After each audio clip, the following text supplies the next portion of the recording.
Production of Ruckus is made possible through the generous support of Dave and Jamie Cummings, the Hartwig family, and by viewers like you. Thank you. Welcome to Ruckus, our weekly food for thought fight over the news of the day and the trends of the times. I'm Mike Shannon. The Ruckettes join me shortly. And our topics this week: what downtown convention hotel? What $1 million arts festival? And what a presidential campaign? Plus roast and toast.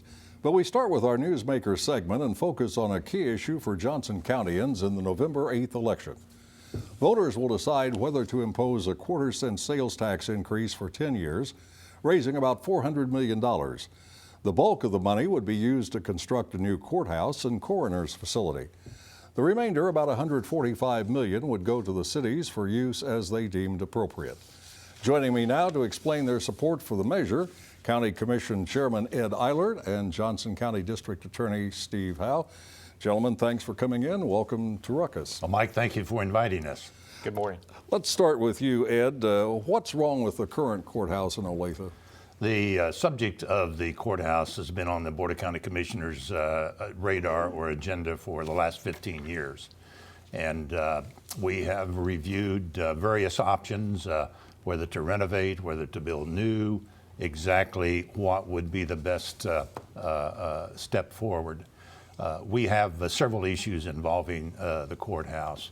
One is the public safety of jurors, victims, others who have to be in the same public hallways as the prisoners. We have ADA accessibility issues. We have an aging infrastructure. The oldest part is over 60 years old. And we have a major lack of technology in our courtrooms. So all of those issues combined, the majority of the commission felt rather than invest a couple of $100 million into an existing courthouse that was aging, had lots of issues, that we should propose a new courthouse, which would have a life expectancy of at least 75 years. Which is more than the rest of us. Right. If it is approved, how soon do you think the new structures will be in place? Well, it will take about 4 years to build the new courthouse. And assuming that if it does pass, then we will begin that design work and reviewing contractors immediately. So sometime in 2017. All right, Steve, what would passage of the tax mean for the district attorney's office? A great deal, I would assume. Yeah, it would. We deal with the limitations of that building all the time. Just being able to get a witness or a victim on the witness stand, we can't do that because we don't have ADA accessibility requirements in place. We have really safety concerns day in and day out where people from opposing parties, defendants, victims, and witnesses have contact with each other in these narrow hallways. And it's created problems for us. It's created safety concerns for all those that visit the Johnson County Courthouse, which is about 400,000 people a year. What else goes on at the courthouse in addition to trials and hearings? You know, you got marriage licenses, divorces, you've got adoptions. There's a lot of civil proceedings, child in need of care proceedings. So there's a lot that goes on in the courthouse that impacts our daily lives. Are you worried, Ed, about the sales tax level in Johnson County? I think that's always a concern. Different sales tax levels in different cities. It ranges now from about 8.5% to 9.5%. That's the basic rate. How high can it go before it's too high and has a bad effect on consumption? I have no empirical data to support this statement, but my opinion is as you reach or breach the 10% level, you're getting close to that. Steve, if this doesn't pass, and I assume you're both optimistic about its passage in November, but if it does not pass, what then? I think we then have to meet with the county commission about other options because it's not build a new courthouse or do nothing. There are major structural issues and things that we have to do that's going to cost tens of millions of dollars. So I think that's the thing that we're trying to express to the public is this is either spend a lot of money rehabbing the existing building or build a new one. It's not anywhere in between. In either case, a lot of money is going to be spent. Absolutely. And Ed, some of the money, about a third of the $400 million, will go to the cities. How will that be distributed? That depends upon the state statute. There is a formula provided by the state, and that formula is based upon population and assessed valuation. That's the formula that has to be followed by a state statute. And each of the cities in Johnson County will get at least a portion of the We'll sales get tax some revenues. portion of it depending upon that ratio. Yeah. And you don't know, and I guess no one else knows how that money will be spent. Well, the county has to spend its portion on public safety. Yeah. But I mean, the cities know, but it would not be too smart to build an operating budget upon a revenue source that's going to go away in 10 years. So we anticipate capital improvement projects on behalf of the cities. So, quick final question: you both assume that this will be passed by the voters? I would not assume anything when you're asking. You have been in politics a while, haven't you? When you're asking for a tax increase, but it is important to remember, we will have to spend in excess of $200 million to renovate a 60-year-old facility, or we can spend an estimated $182 for a brand new facility. Not certain, but optimistic. How's that? Yeah, I would say so. And I think also that the need for a Corners facility, which they ought to research, is also a real need that the county doesn't have right now. Gentlemen, thank you very much for coming in. Appreciate it. Good Thank you luck. for your Mike, time. thank you very much. Johnson County Commission Chair Ed Eilert and DA Steve Howe. Now let's meet the panel and start a ruckus.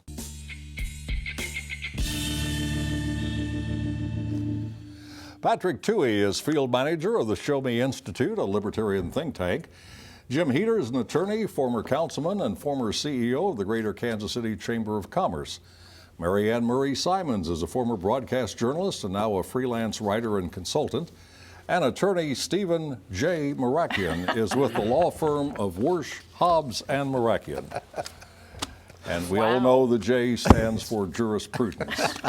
Welcome to all of you. Thanks for coming in. Thank you, Mike. In the decade-long quest to recreate and revitalize downtown Kansas City, the most desired and most difficult piece to acquire has been a large downtown convention hotel. And then in May 2015, developer, attorney, and former councilman Mike Burke announced plans for an 800-room Hyatt hotel across the street from Bartle Hall and close to where the new streetcar would run. Now, 5 months after construction was to begin, it has not. The city manager says if it does not begin by year's end, he may look for a plan B. So, Jim, are we going to need a plan B? Mike, I doubt that we will need a plan B. Always good to have a plan B, but I doubt that we'll need a plan B. You know, I practiced law for 35 years before I became CEO of the Greater Kansas City Chamber of Commerce, and the centerpiece of my practice was large and complex corporate transactions. And the proposed downtown Hyatt Convention Hotel is definitely a large and complex transaction. My experience is that when these projects are announced, they seldom go precisely as planned and envisioned by the developers. There are twists and there are turns, there are unsuspected obstacles and challenges to be overcome. And I think you've seen some of that. When something like this is announced, the likelihood of its becoming a reality is not zero, and it's not 100%. So the real question is it more likely or less likely? I think it's more likely that it will happen. But I think I remember you on this program talking about the urgency of getting it done, making the deal. We had to move on. This had to happen quickly or it would all fall apart. And it was done quickly, and it's not come together completely. Well, I think it hasn't come together completely. And again, there's some percentage chance that it won't happen, but I think it's more likely that it will happen. Why hasn't construction begun in May as it was supposed to? Well, there are some of the kinds of things that I referred to, the financing issues, which actually took a big step forward this week when the Tax Increment Advance Committee took its action, and the government piece now seems to be in place. So I think most of the pieces are in place now for this to become a reality. I suspect that it will be. But Patrick, aren't those things the things that should have been taken care of before the deal was announced and the council was asked to approve it? You would think so. The problem isn't that the deal is complex, although I don't doubt that it is. The problem is that the advocates for the convention hotel just haven't been forthright with us. They told us a year ago in October that they were ready to go, and not only a year later are they not ready to go, but some of the basic steps like getting a maximum guaranteed price from J.E. Dunn hasn't really even started. We're months away from that. Marianne, I bet you remember all of the discussion about the convention hotel downtown and how important it would be to attract conventions to Kansas City. And presumably some have been attracted with the promise of an 800-room hotel. What happens to those conventions that were booked and won't be able to be in that new hotel? The city and the Convention and Visitors Association, I'm sure, will work through that issue. This is going to happen. It's not a matter of whether it will happen. I agree with Jim. It will happen, and it probably will be negotiated in the very near future. They are down, as I understand it, to really internal negotiations about how the team will work together to support this. The financing, as Jim said, is in place. The city is on board. It's just a matter of getting all the contractual details worked through. Well, the news account in the Star said the problems include financing talks, a clouded title to the land, negotiations with the owners of the American Hereford Association building. Aren't those the kind of things that should have been dealt with? Well, yeah, I mean, Jim's right. These are very complicated issues, and those things will be dealt with. But what strikes me as so unusual or so ironic about this whole thing, and what emphasizes the hypocrisy to me of some on the left who continually are upset about taxes. The rich don't pay their fair share. And here we have tax increment financing, and they're all for it, and they should be for it, because this is a prime example. It's a complex issue. But if you're going to have development, you have to have investment. If you're going to have investment, you have to have tax incentives. There's tax abatements, there's tax incentives. That development, that investment creates jobs, and our economy booms. It'll be done. It's complicated. Let's stop whining about how long it's taking. Let's just get it done. All right, we're going to ask you about the downtown Marriott and the Intercontinental Hotel both getting some tax breaks. Can you give a quick summary of what happened and why? With respect to Steve, no, development happens all the time without tax breaks. In fact, we have hotels in Kansas City that are being built amazingly by the companies that own the hotels. They put out the risk and they take the reward. They reap the benefits. But what we're hearing from the CID and the Intercontinental Hotel, what that tells us is in Kansas City, our tax policy is aimed at serving the needs of big business and wealthy developer, and not the people who live in Kansas City. You want a CID, we'll give it to you. You want us to build part of your hotel, we'll do that. Want us to clean the streets or fix the sewers, that's going to have to wait. All right, we're going to move on. As every politician knows, you win some and you lose some. Mayor Sly James lost one recently when the city council passed a measure limiting tax increment financing deals. But the mayor won big on a plan he recently unveiled for a major city arts festival next September at Swope Park. The three-day event would cost more than $1 million, with $250,000 in seed money coming from the city's Neighborhood Development Tourism Fund. James says holding the festival at Swope Park will help serve as a bridge between the east and west sides of Kansas City. From what we now know, does this festival plan seem feasible and well worth doing, Marianne? I think it's a great thing for Kansas City. The mayor is really interested in neighborhood development and raising the profile of Kansas City nationally, and utilizing the brand that we have in Kansas City to be able to continue to reach out of the city as well as bring neighborhoods together is behind this effort, in my opinion. The problem with it is the way that it happened. I think it wasn't handled probably the right way. There are a lot of arts organizations in Kansas City who are saying, hey, this is taking my money. What's going to happen in the future? And is this an insider trading kind of thing? I don't think it necessarily was. It's just the way in which it was moved through the city that's being questioned, and probably appropriately. Well, Jim, you used to be on the city council, and it seems to me that when this concept was devised, Neighborhood Tourism Fund, the money was to be divided among the 12 districts, and the money was to be spent to promote neighborhood activities. Now we have one where we're going to have a citywide festivity. Well, the creation of that fund occurred after I had left the city council, Mike, so I'm no expert on the history of the creation of that But firm. the title neighborhood would suggest neighborhoods. And we are a city of neighborhoods. We are a city of neighborhoods, plural. I agree with Mary Ann. I think this is a wonderful idea. In fact, 5 years ago, when Greg Graves and I and other chamber leaders sought to engage the community in what became the chamber's Big Five initiatives, a very successful initiative that continues to this day, one of the examples I gave when people asked me, what is a Big Five idea? What is a big idea? Was this kind of thing. A citywide celebration of our arts. We're one of the top 10 arts communities in America.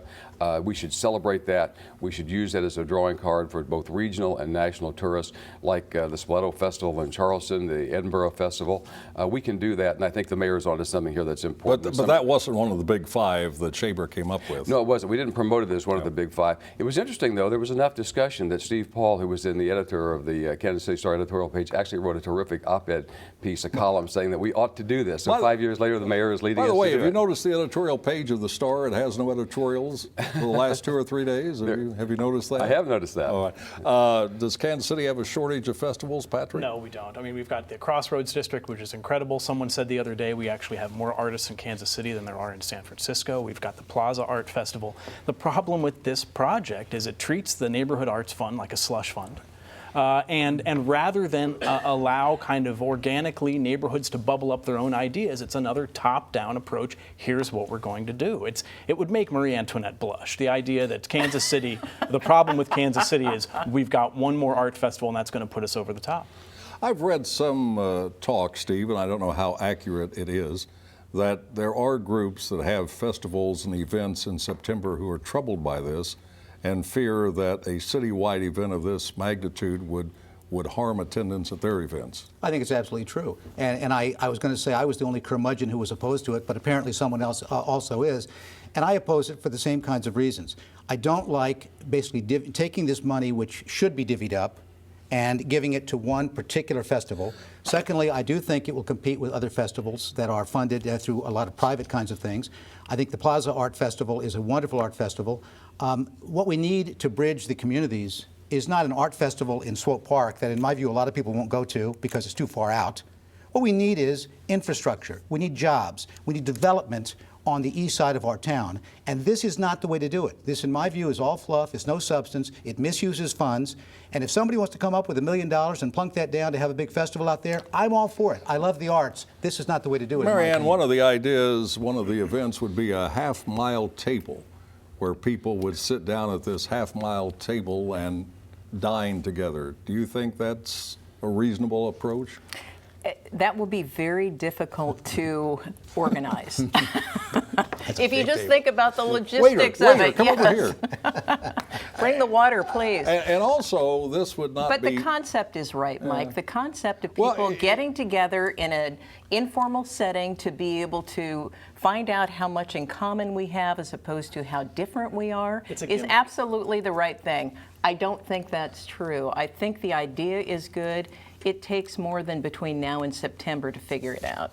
All right, last Sunday's presidential debate may have been best summarized by PBS and CBS journalist Charlie Rose, saying it contained more insults than insights.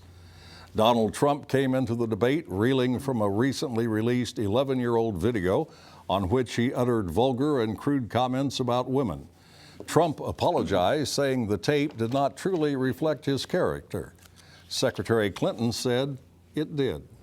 What we all saw and heard on Friday was Donald talking about women, what he thinks about women, what he does to women. And he has said that the video doesn't represent who he is. But I think it's clear to anyone who heard it that it represents exactly who he is. Secretary Clinton had her own problems heading into the debate with the release of WikiLeaks material suggesting her public and private political and policy positions were at odds on some critical issues.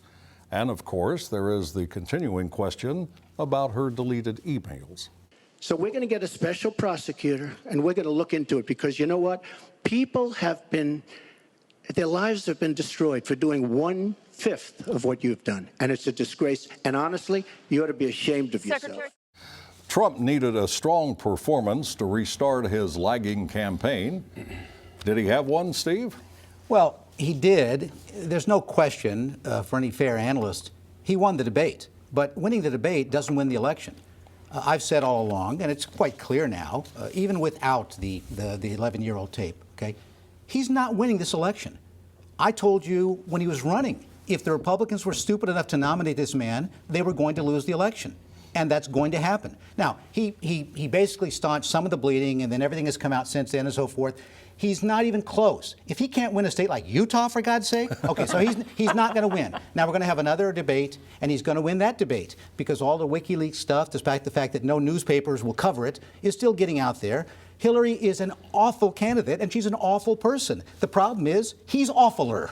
And so the Republicans have lost this election, and all they can hope for now, despite the fact that I think Paul Ryan is a worm and a coward, despite that fact, all they can hope for now is they hold at least the House, maybe the Senate, because as I said, I've been saying all along, this election is about one thing really, the U.S. Supreme Court, and it's gone. Jim, some analysts and a lot of Republicans seem to be saying the race is over and Republicans should just try, Republican elected officials in the House and Senate should worry about their campaigns and forget about support for Donald Trump. Do you think the presidential race is now effectively over? One never wants to take any election for granted, but I think Hillary Clinton and the Democrats are in a very, very strong position. Let's simply say that. I think effectively it is over. It would be take a miracle by Mr. Trump and the Republicans to upset Mrs. Clinton at this point. But you know, I'd like to go back just for 1 second to Charlie Rose's comments about that debate representing more insult than insight. I think that is precisely correct, and that is a travesty for the election process and for our democracy. A little over a year ago, I happened to be in Great Britain when the prime ministerial campaigns were going on. And I saw the debate there, and there were 7 candidates for prime minister on the stage. And the debates there were very insightful. They were respectful, they were civil, they were well moderated. People stayed to the issues. We can do that in this country, and we should have those kinds of presidential debates, not the kind of debate we saw a week ago. Amen. There's one more debate, Patrick. Any advice for Donald Trump? Gosh, no. I have no advice for any of the candidates, but I'll tell you, they boo each other in Parliament. I like seeing that when they talk. But it is not just a matter of these two flawed presidential candidates. This did not happen in a void.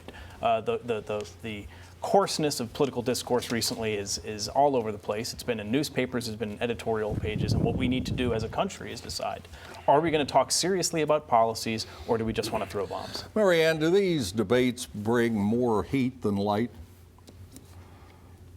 Are they worth doing? I don't know the answer to that question, Mike. I think it stirs up a lot of angst amongst those who are already upset about their life situation. And that probably is not to the benefit of the entire populace. However, I think for those who actually watch, trying to learn a little bit about what policy may be in the coming years, it's illuminating for the little bit of information that we're able to glean from the candidates' discussion. Quick final question, Steve, and the answer has to be brief. We have one more debate. Chris Wallace of Fox News will be the moderator. Will he be a better moderator than those we've seen in the previous debates this season? He'll be the only good moderator, and the fact of the matter is, he, because he is fair, will go after both of them, but he will actually be tougher on Donald Trump than the others because he is fair. And he will stop people when they talk too long, as I'm doing Well, he now. won't become engaged in the debate. And now we head to the soapbox for Roast and Toast, where the Rockettes toss cheers or spears at people and events in the news, and we start with Steve Maracchio. My roast is for the corrupt media for attempting to suppress the WikiLeaks emails that expose Hillary as a corrupt, two-faced liar who thinks Catholics are hate-filled and stupid, loves Wall Street and hates working people, dreams of open borders and supports TTP, and is depending upon the ignorance of voters to win. Yet the media's focus?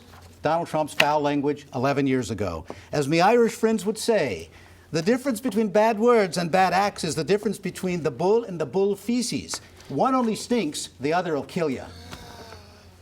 Patrick. A roast, that's a tough act to follow. A roast this week for Kansas City Mayor Sly James and other supporters of Mark Van Lowe's dream $1.2 billion single terminal airport extravaganza. The mayor asserted the other day that the airlines have agreed to pay $975 million towards the project, but that is an absolute fabrication. It's not true. There is nothing in this memorandum of understanding between the city and the airlines that say the airlines will pay for the airport or that they'll guarantee the bonds. If the mayor wants to be a leader on this issue, he has to be honest about the cost and the risk. Marianne. My toast is for the vision of Congressman Emanuel Cleaver. Several years ago, when he was elected to Congress, I visited with him and said, "How's it going in Washington?" And he said, "People are really mean in Washington." And he put together a committee trying to just get members of Congress to meet each other, visit with each other, and come together to be able to solve problems well. Well, as we know, we're going to have a lot of new people in Washington in the near future. I hope this committee can help them bridge gaps that may exist so that we can actually accomplish something in this Congress. Jim?